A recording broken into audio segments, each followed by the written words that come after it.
वो papers nomination papers जो है वो अप्रूव कराए। फिर 8 फरवरी को इलेक्शन कमीशन के लगाए हुए आरओज का जो रोल है वो आप सबके सामने है। जिस तरह उन्होंने धांधली में सहूलतकारी की, जिस तरह इस फस्तायत के इलेक्शन में हमने देखा, चाहे रेहाना डार साहिबा हो, सुमाबिया हो या मेयर ने 166, आप किसी को भी उठा लें या मेयर मानो, हमने जिस तरह से इलेक्शन लड़ा है, खवातीन ने मैदान में निकल के इस फस्तायत का मुकाबला किया, लेकिन इलेक्शन कमीशन ऑफ पाकिस्तान का जो रोल रहा है वो इंतहाई अफसोसनाक था।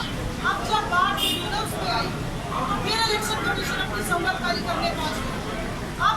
हमने ही लगाए हुए जो पहले इन्होंने पार्लियामेंट से अप्रूव किया था, अमेंडमेंट की थी कि हाजिर सर्विस जजेस जो है वो ट्रिब्यूनल इलेक्शन ट्रिब्यूनल के फैसले करेंगे, उसको एक ऑर्डिनेंस के जरिए 29 मई को आप बदनीयती देखेंगे, 29 मई को उठा के बदल रहे हैं। एक ऑर्डिनेंस ला रहे जबकि 2 दिन के बाद पार्लियामेंट का सेशन कॉल कर लिया गया। आप जिस तरह इन्होंने पहले आरओ लगाए ब्यूरोक्रेसी से, आप ये कहते हैं हम रिटायर्ड जजेस लगाएंगे अपनी मर्जी के, ताकि ट्रिब्यूनल्स में जहाँ 180 दिन में इन्होंने फैसले करने थे वहाँ ना हेयरिंग हो रही है, वहाँ कुछ चला, और अब कहते हैं हम जजेस भी अपनी मर्जी के लगाएंगे। तो उसके खिलाफ सुप्रीम कोर्ट में आज ये भागे भागे आए थे अपने रेस्क्यू करवाने के लिए कि किसी तरीके से ये जो इस्लामाबाद की जो ट्रिब्यूनल की एप्लीकेशन है उस पर जब इस्लामाबाद हाई कोर्ट फैसला देने वाली थी तो उन्होंने भाग लिया वहाँ से, और ये कोशिश कर रहे थे कि इस ऑर्डिनेंस के पीछे छुप के जो बात करनी है मजीद, ये जो लूटा हुआ हमारा इलेक्शन है, जो लूटा हुआ हमारा मैंडेट है वो हमें वापस ना हो। तो ये आज इधर का रुक किया, लेकिन उम्मीद है आज ये 5 मेंबर जजेस का जो अब नया इसका पूरा पैनल कॉन्स्टिट्यूट होगा, और मुझे पूरी उम्मीद है अपनी सुप्रीम कोर्ट से कि आइन की स्पिरिट के मुताबिक, इलेक्शन एक्ट 2017 की स्पिरिट के मुताबिक और अवाम के मैंडेट को की गार्डशिप के लिए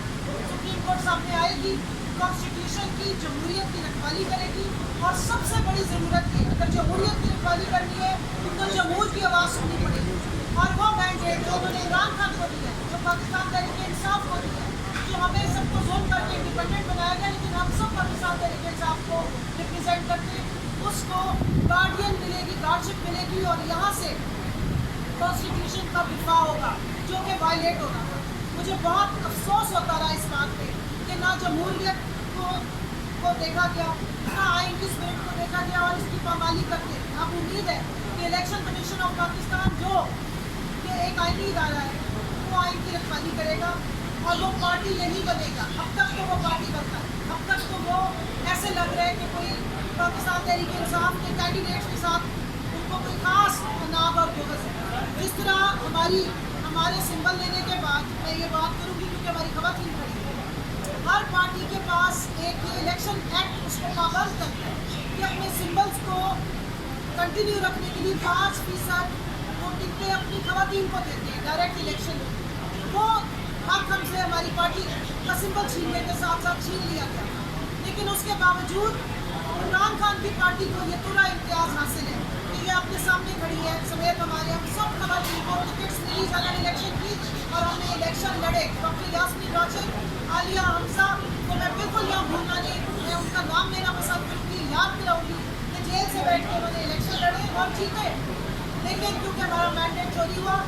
और वही मैंडेट को वापस लेने के लिए ट्रिब्यूनल्स में गए हैं, जिसके लिए आज इलेक्शन हम आए हैं सुप्रीम कोर्ट। जिस तरह हमने ओथ लिया है कि हम जीते हुए हैं, अवाम ने हमें वोट डाला है, इमरान खान के नाम पे वोट डाला है, और इंशाल्लाह इस मैंडेट को हम वापस लेंगे, और पूरी उम्मीद करते हैं कि सुप्रीम कोर्ट जो है वो आवाम के इस हक का की हिफाजत करेगी और इस दिन दिहाड़े इलाके को रिवर्स करेगी।